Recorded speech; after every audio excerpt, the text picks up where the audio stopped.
Hari itu di ruang tunggu ICU rumah sakit, Diao penulis naskah kehabisan ide untuk karyanya dalam sebuah proyek film. Di tengah kebuntuan itu, perawat tiba-tiba datang meminta Diao untuk mengurus biaya administrasi pasien.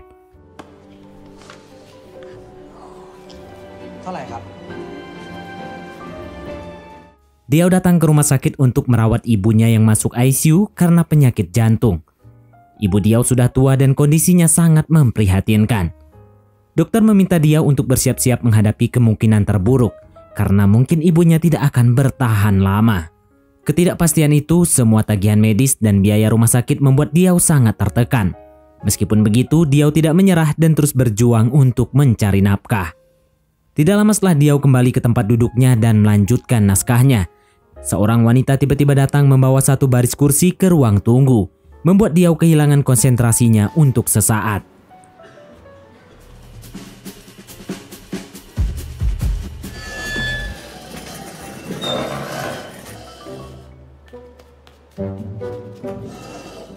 Gangguan lain muncul ketika dia mendapat panggilan dari atasannya yang memintanya untuk segera menyelesaikan pekerjaannya.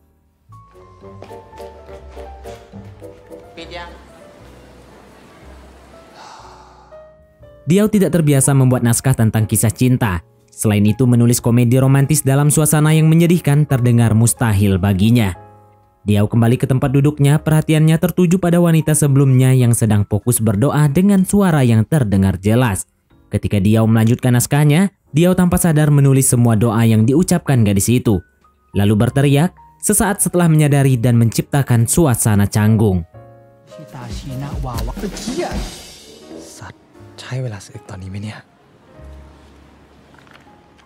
Keadaan pun semakin lucu ketika Diao berusaha mati-matian menahan cegukan yang tiba-tiba muncul. Wanita itu menatapnya dengan aneh, lalu dia mengejutkan Diao dengan ledakan balon plastik. Lihatlah, cara ini selalu berhasil, ucap wanita itu sambil tersenyum. Cegukan Diao seketika terhenti dan sejak saat itu mereka berdua mulai mengenal satu sama lain. Wanita priang itu adalah guru musik yang akrab dikenal sebagai Buah. Setelah Diao bercerita tentang naskahnya, Buah sangat tertarik dan ingin membacanya. Diao tidak yakin, tapi Diao tidak bisa menolak setelah melihat Buah mengibaskan bulu matanya yang sangat menggemaskan. Diao menyerahkan naskah di laptopnya kepada Buah yang kemudian memintanya untuk memberitahu ending ceritanya seperti apa. Diao menolak lalu menjelaskan bahwa sebagai pembaca cerita, Buah harus memahami karakter dan situasi yang mereka alami. Selain itu, naskah yang dibuat Diao terdiri dari 4 alur cerita dan semuanya punya ending yang berbeda-beda. Buah kembali membaca naskah yang dibuat Diao, mulai dari cerita pertama yang berjudul Seseorang di Seberang. Kisah ini bercerita tentang pertemuan pria dengan wanita di tengah pandemi COVID. Ceritanya dimulai ketika karakter utama pria bernama Comkate, seorang pekerja kantoran, memenangkan taruhan pertandingan bola dengan temannya. Teman Comkate membuat taruhan baru untuk tidak keluar gedung apartemen selama 2 minggu saat karantina dan bertaruh 2 peti bir untuk pemenangnya.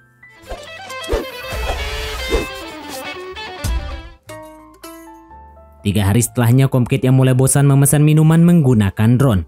Dia kesulitan mengendalikannya saat drone miliknya mulai mendekati wanita yang sedang menjemur pakaian dalam dan hanya mengenakan handuk.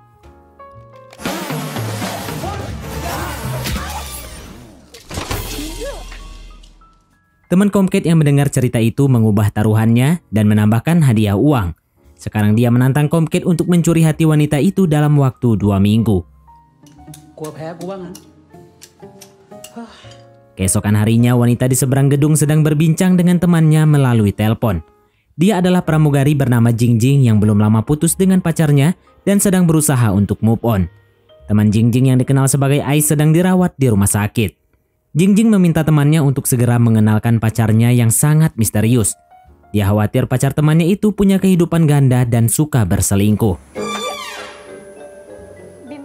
Jingjing terkejut saat melihat drone milik Comkate kembali menghampirinya. Tapi kali ini dengan catatan minta maaf, sebungkus makanan ringan, dan ID lain.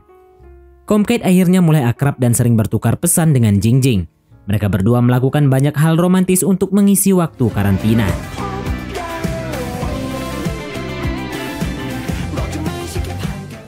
Sampai akhirnya Jingjing menunjukkan tanda-tanda ketertarikan.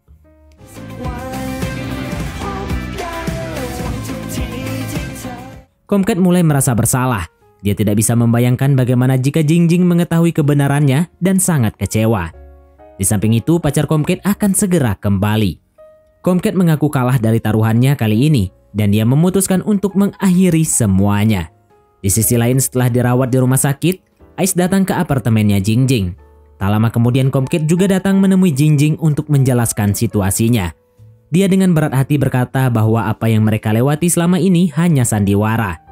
Air mata Jingjing mengalir ketika Comcat mengaku bahwa dia sudah punya pacar.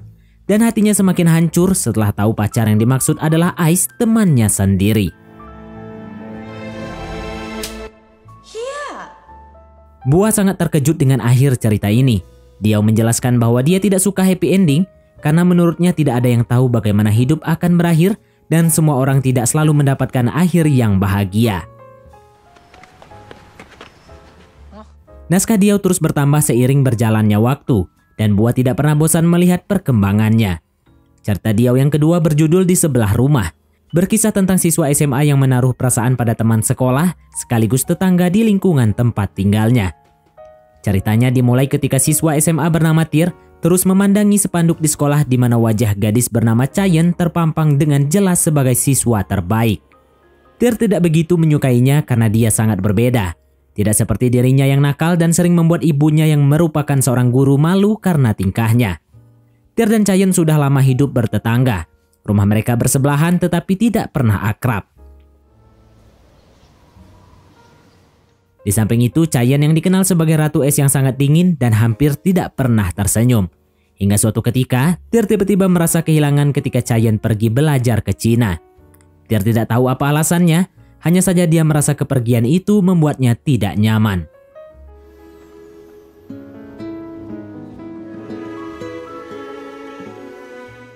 Beberapa bulan setelahnya, Tir mendapatkan titipan ID WeChat dari salah satu guru di sekolah yang juga tinggal di dekat rumahnya. Pada malam itu, Tir akhirnya tahu siapa yang mengirimkan itu kepadanya. Dia adalah Chaeyeon, gadis yang tidak dia sukai tetapi merasa kehilangan dengan kepergiannya. Chaeyeon melakukan ini semua karena dia ingin meminta bantuan Tir. Ayahnya jarang pulang ke rumah dan dia khawatir neneknya akan kesepian karena hanya tinggal bersama pengurus rumah tangga. Tir menuruti semua permintaan Chaeyeon untuk mengirim beberapa makanan dan menemani neneknya mengobrol. Meski itu akan menjadi pekerjaan yang sulit karena dia sudah tua. Seiring berjalannya waktu, Tir yang sering berkomunikasi dengan Chaeyeon mulai merasakan kehangatan. Senyum manis Chaeyeon berhasil meluluhkan hatinya dan membuatnya yakin bahwa Ratu Es tidak sedingin es di hatinya. Tir sangat senang saat mendengar kabar bahwa Chaeyeon akan pulang. Tapi kemudian dia kecewa karena pemerintah Cina melockdown Shanghai untuk membatasi penyebaran virus COVID. Chaeyeon yang tidak tahu kapan dia akan pulang dan entah kenapa dia tiba-tiba sangat merindukan rumah. Malam itu saat melakukan panggilan video dengan Tir, Chaeyeon berkata bahwa dia merasa aneh karena tidak pernah mengobrol sebanyak ini dengannya. Padahal sudah lama hidup bertetangga. Tir menjelaskan bahwa itu karena pada dasarnya dunia mereka sangat berbeda. Saat aku kembali, bisakah aku datang ke duniamu? Tanya Chaeyeon sesaat sebelum panggilannya terputus. Tir tidak mendengar apapun sementara Chaeyeon mengenang kembali ingatan masa lalu sebelum pergi ke Cina. Ternyata selama ini dia selalu mengamati Tir dari kejauhan dan mengambil beberapa fotonya secara diam-diam. Itu membuktikan bahwa sebenarnya Chaeyeon sudah lama menyukai Tir. Mereka mungkin berbeda, tetapi dengan cinta, batasan itu tidak ada artinya.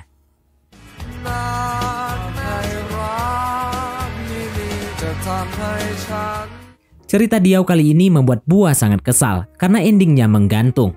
Dia ingin tahu apakah Chaeyeon berhasil pulang, apakah Tir mengetahui bahwa Chaeyeon menyukainya, apa yang akan terjadi kepada mereka selanjutnya, lalu bagaimana kisah cinta mereka berakhir. Diao menjelaskan bahwa ending yang menggantung itu bagus, karena penonton bisa menginterpretasikan jalan ceritanya sendiri. Cerita ketiga yang dibuat Diao berjudul Seseorang yang Dibenci. Berkisah tentang kurir yang hobi balapan bernama Out dan pengendara misterius yang selalu membuatnya kesal. Ceritanya dimulai pada malam hari. Di persimpangan lampu merah saat itu, Out bertemu dengan pengendara misterius yang juga bekerja sebagai kurir untuk perusahaan saingannya. Mereka berdua pernah balapan, dan dari 3 pertandingan Out hanya menang 1 kali. Dan sekarang dia ingin membuktikan kemampuannya sekali lagi. Namun semua usahanya untuk menjadi yang tercepat sirna ketika dia lengah dan menabrak tumpukan sampah.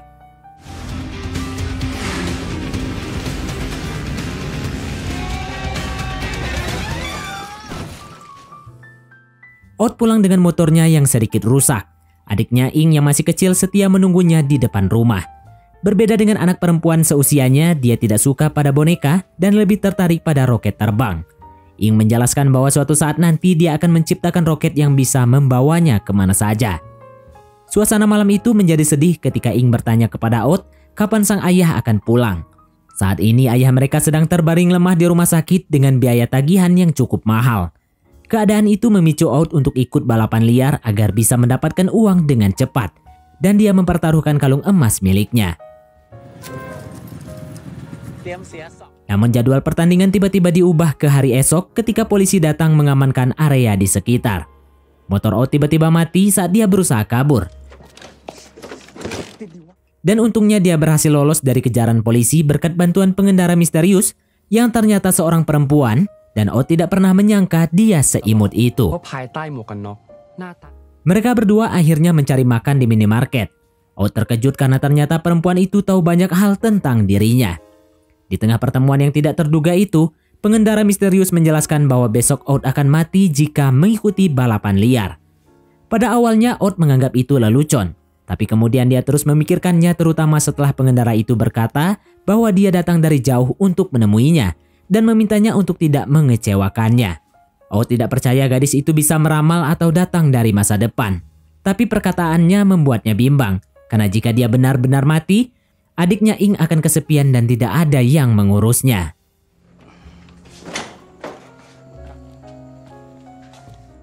Merasa tidak punya pilihan, Out tetap datang ke acara balapan tapi kemudian dia mengurungkan niatnya pada saat-saat terakhir. Out segera pergi ke rumah sakit di mana gadis misterius datang menemuinya dengan kotak penuh uang yang dia dapatkan dari balapan sebelumnya. Gadis itu menyerahkan uang tersebut kepada Out karena tahu dia sangat membutuhkannya. Out bertanya kepada gadis itu tentang siapa dia sebenarnya sesaat sebelum pergi menaiki lift.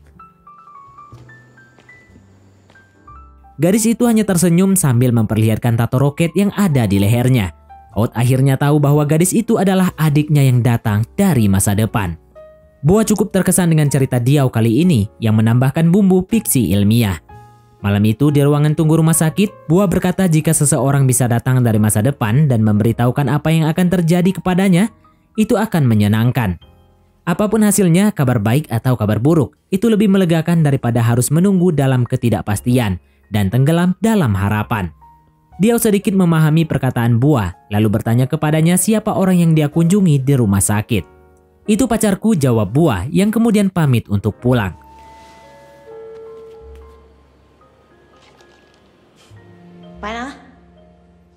Sementara Diao hanya terdiam seolah terkejut mengetahui fakta itu. Cerita Diao yang terakhir berjudul Pengagum Rahasia. Berkisah tentang pegawai minimarket yang diam-diam memendam perasaan pada pengunjung di tokonya. Cerita dimulai ketika Sue, tokoh utama dalam cerita ini, bekerja di minimarket bersama teman dekatnya Top. Sue punya kepribadian yang unik. Dia sangat suka merapikan botol minuman, mencari kutu pada anjing, dan menghafal nama pengunjung. Suatu hal yang sangat dia sukai dari pekerjaannya saat ini adalah shift malam. Karena hanya dengan itu dia bisa bertemu dengan Ja, perawat cantik yang suka datang ke tokonya saat beristirahat. Sue sudah lama memendam perasaan kepadanya, tetapi cintanya bertepuk sebelah tangan. Ja menyukai dokter gigi di klinik tempatnya bekerja, dan hampir setiap hari dia selalu meninggalkan makanan ringan untuknya. Karena penasaran, Sue dan Tom datang ke klinik untuk melihat langsung sosok Dr. Num yang disukai Ja.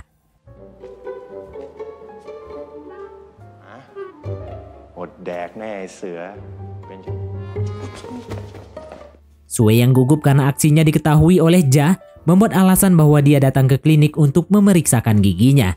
Dan akhirnya dia bisa bertemu dengan Dr. Num.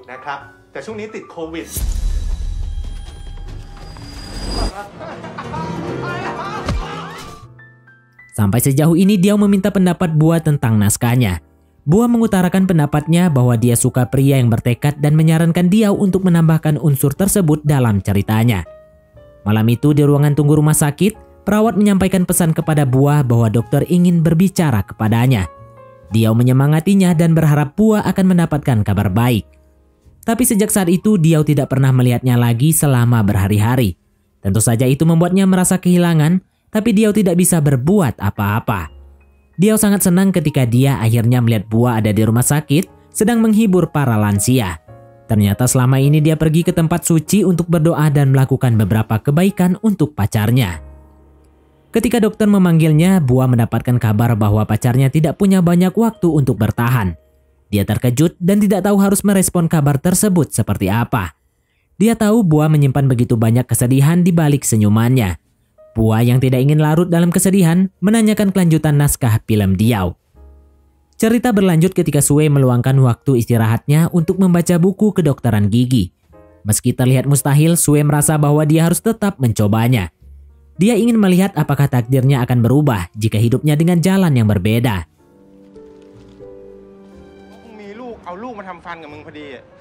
Di malam itu, Ja datang menemui Sue dan bercerita kepadanya bahwa Dr. Num akhirnya membalas perhatiannya selama ini. Dia sangat senang karena Dr. Num mengundangnya makan malam di penginapannya. Sue pun pura-pura senang mendengar kabar itu. Sementara temannya Tom menyadari bahwa itu adalah akhir dari segalanya. Karena dia yakin pertemuannya dengan Dr. Num bukan hanya acara makan malam biasa.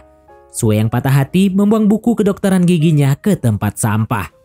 Beberapa hari kemudian, Ja datang ke minimarket menembus derasnya hujan di tengah malam. Kali ini dia datang tanpa senyum manisnya dan membawa kabar yang sangat mengejutkan. "Aku sangat bodoh," ucap Ja kepada Sue yang berdiri di sampingnya. Setelah tidur dengan Dr. Num pada malam itu, Ja akhirnya tahu bahwa pria brengsek tersebut ternyata sudah punya pacar. Sue tidak terima pujaan hatinya dipermainkan. Dia dengan amarah yang memuncak menyerang Dr. Num di kliniknya hingga tak berdaya.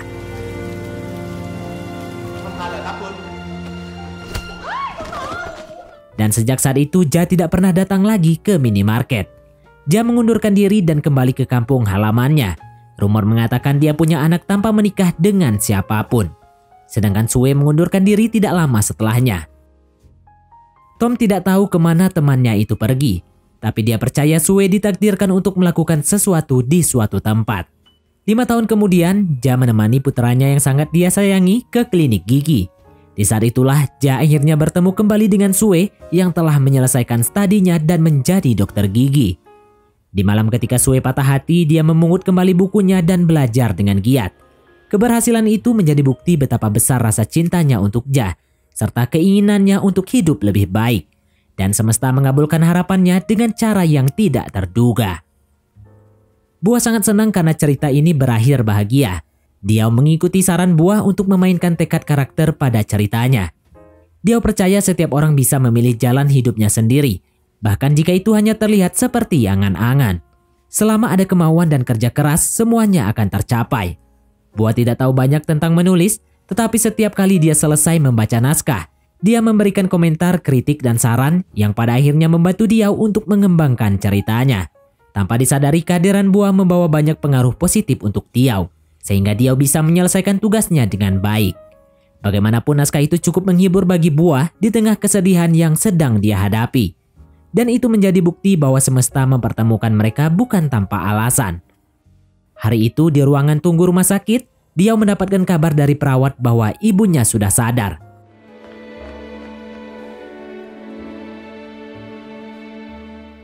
Diao tidak pernah menyangka itu adalah kali terakhir dia bertemu dengan Bua.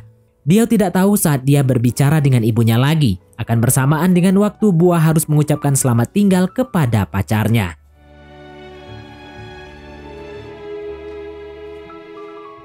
Bua meninggalkan sepucuk surat untuk Diao, berkata bahwa dia turut bahagia atas kepulihan ibunya dan berjanji akan menonton filmnya di bioskop.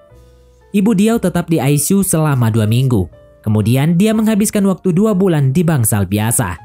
Diao tidak pernah melihat Bua lagi. Setiap hari Diao mengunjungi ibunya dan memikirkan Bua, bertanya-tanya kemana dia pergi dan apa yang dia lakukan. Diao berharap Bua tidak larut dalam kesedihan, dan Diao juga berharap Bua akan merindukannya. Waktu terus berlalu, Diao menyaksikan filmnya sendiri setelah rilis di bioskop. Di sisi lain, Bua juga datang ke bioskop untuk menepati janjinya kepada Diao, tetapi dia terlambat. Di tengah pemutaran film, Diao keluar studio untuk menjawab panggilan dari seseorang terkait hasil pekerjaannya. Di saat itulah, Diao bertemu kembali dengan Bua yang sedang memesan tiket filmnya untuk pemutaran selanjutnya. Lagi-lagi semesta mempertemukan mereka pada waktu dan cara yang tidak terduga.